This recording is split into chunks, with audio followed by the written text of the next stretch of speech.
Okay, now we're going to look at an example where we end up with two free variables. So may seem strange to call this a linear system because there's only one equation, but there's nowhere in the definition of a linear system that said you had to have more than one linear equation. It just says you could have more than one.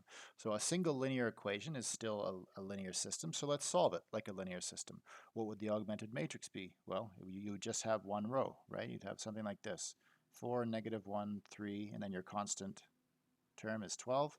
So that's your augmented matrix. So get it into reduced row echelon form. In fact, you don't even really need to, but I'm just out of habit, I'm going to take row 1 and replace it with 1/4 row 1. So just to turn that leading 4 into a 1. So that would give us 1, -1/4, 3/4, and then 3 for a new constant term. And then, okay, well, write out the general solution. You're going to look at one column at a time. So the third column, that's not a pivot column because there's no leading one. So x3 is going to be a free variable. So let's give it a parameter. Now if we look at the second column, x2 is also going to be a free variable because there's no pivot. There's no leading one in that column, so it's not a pivot column. So x2 is going to be another parameter. Let's call it t. And then finally, your first column, column 1, that one is a pivot column because it has a leading 1. In fact, its only entry is a leading 1, so we can write out the equation that corresponds to that row, and we're going to get x1 minus, let me write this carefully, minus 1/4 x2 plus 3/4 x3 is equal to 3. Okay, and I'll solve this for x1. I'm just going to start up here so I don't take up, I want to leave some room for pictures, so I want to save space. So solve this for x1, you're going to get 3 plus 1/4 x2 minus 3/4 x3. And then if you plug in your parameters, you're going to have 3 plus 1/4 t minus 3/4 s. So that's all the variables worked out. Let's put them together in a column vector. So we have x1, x2, x3. And what's this going to look like? So for our first entry, x1, we've got 3. I'm going to combine these just to make it more efficient to write. I'm going to say 3 plus t over 4 minus 3s over 4. Right? That's the same thing as this, just written more compactly.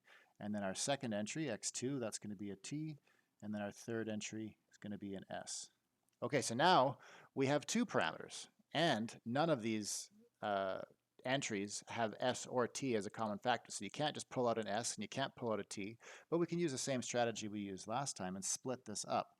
So let's have one vector for all the constant terms. So everything that's independent of both t and s.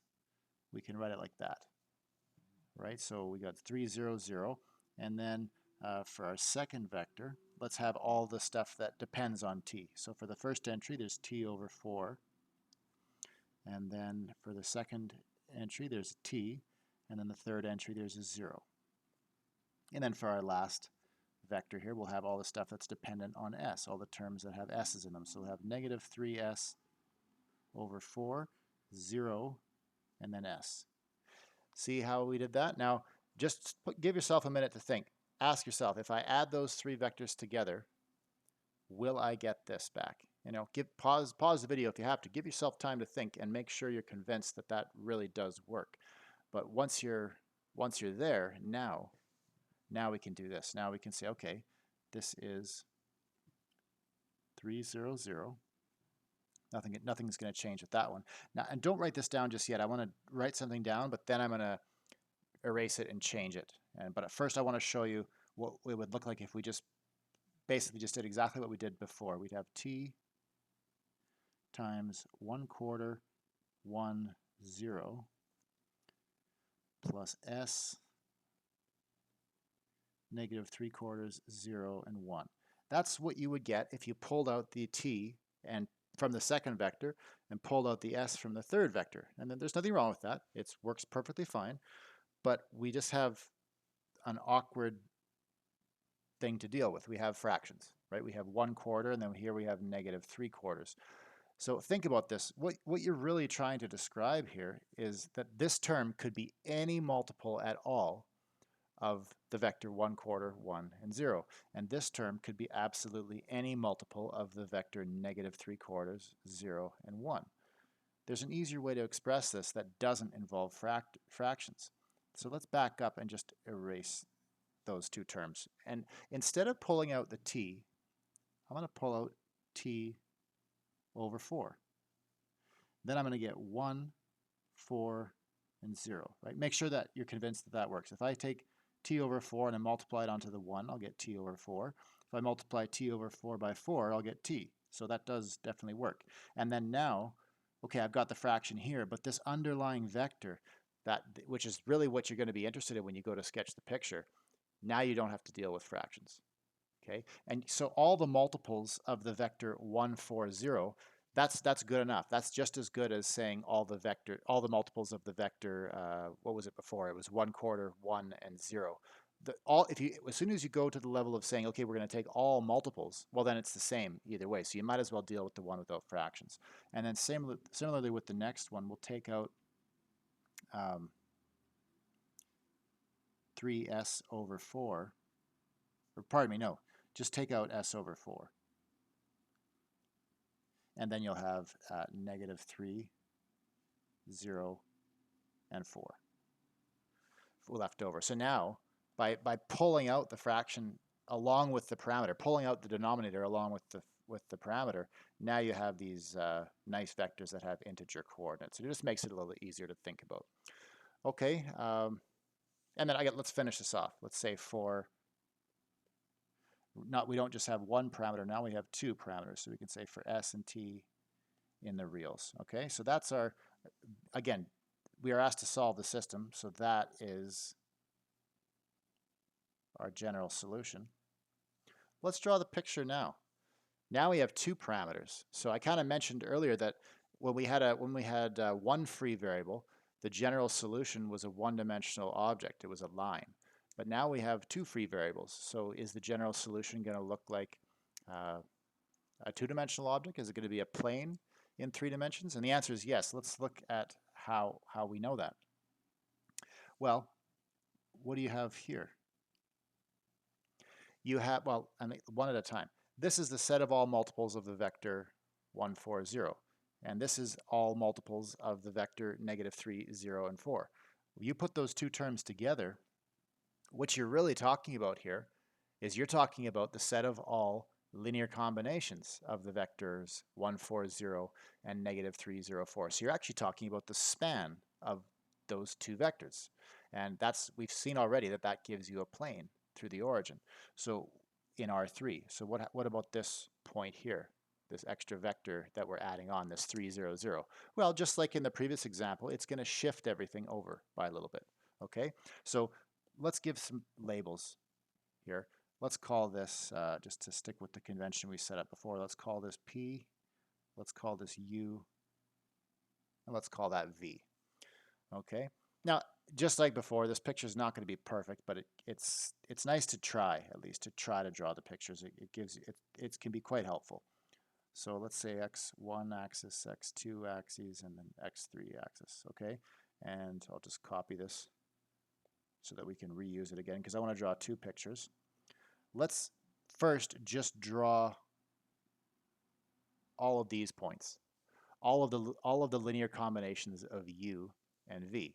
So we'll just do our best to sketch this. So let's start by sketching the vectors u and v as position vectors. So u is 1, 4, 0. So it's got a 0 for its x3 coordinate. It's going to lie in the x1, x2 plane. It's going to look something like this, let's say. That's not too bad. Let's say that's u. And I just want to fix that arrow so it doesn't make my life hell later when I'm trying to add things to this picture. So, okay, so that's the vector u. What about the vector v? Well, it's got a -3 in the x1 coordinate. It's got a 0 in the x2 coordinate. So it lies entirely in the x1, x3 plane. Its x3 coordinate is 4. So it's going to be going like this way along the x1 axis and up along the x3 axis. So it's going to be something, let's maybe draw it like that. That's not bad. and I'll just write that as v. Okay, so what you're getting here, let's close this box off, because right now it's hard to see what plane those two vectors are going to generate. But if you actually if you close it off like a not really a parallelogram, a slanted rectangle, because that's really how you should think about it. Think of it like a slanted rectangle. Then you can kind of see the boundaries a little bit more. I'm going to adjust this because it's not quite long enough. There. That looks a bit better. So now I'm going to shade it in. And again, it's not going to be perfect, but it helps a little bit. If I shade this in, then it starts to have some substance to it and kind of takes form. Okay, so that, and I think I mentioned this already. It's drawn as if it has a boundary, like it's drawn as a closed shape that looks like a slanted piece of paper, but it stretches off infinitely in every direction, right? The planes go on forever, just like lines do. But that's the general solution to the associated homogeneous system. Well, what's the associated homogeneous system? Well, it would be we only have one equation, so just write that same equation down, but change the constant term to 0, and that's what the associated homogeneous system would be. So let's actually just write down that equation. So 4x1 minus x2 plus 3x3 is equal to 12. Okay? So what happens now when we also account for this vector p? It's just going to translate everything. It's going to translate the whole plane over by exactly p. So what does this vector p look like? Let's draw it in green. Okay, so p is going to look something like that, right? It's got a 0 in the x2, and actually I'm going to put the p over here so it doesn't get in the way. It's got a 3 in the x1 coordinate, and then it's got zeros for the other two coordinates. So it's if you draw it, it points to a point directly on the x1 axis. And then I can copy this, everything else. Jesus, copying and pasting sure saves a lot of effort. Oops. So it's going to translate it. So now just draw the plate where u and v start. Just draw them so that they start right at the tip of the arrow corresponding to p. Okay? So that's what happens. It shifts that whole plane. So this picture is the general solution to the actual equation we started with, which was 4x1 minus x2 plus 3x3 equals 12. And I know I've mentioned this already. Let me repeat this one last time. I know I probably sound like a broken record, but this is important. These planes that we're drawing, just remember, it's drawn as if it's a closed finite shape that has a finite area, but that's not how you should think of planes. You should think of these planes as stretching out forever in every direction. The only reason the boundaries are drawn at all is so that you actually have something to draw, right? If I drew a plane without any boundary at all, then I wouldn't even touch my pencil to the page. I'd have to trust that you could see what I'm talking about, but that's not what the purpose of a diagram is. So just understand that those planes do stretch on forever in every direction. But drawing these pictures allows us to kind of see what their orientation is. It allows us to see which direction they slant in.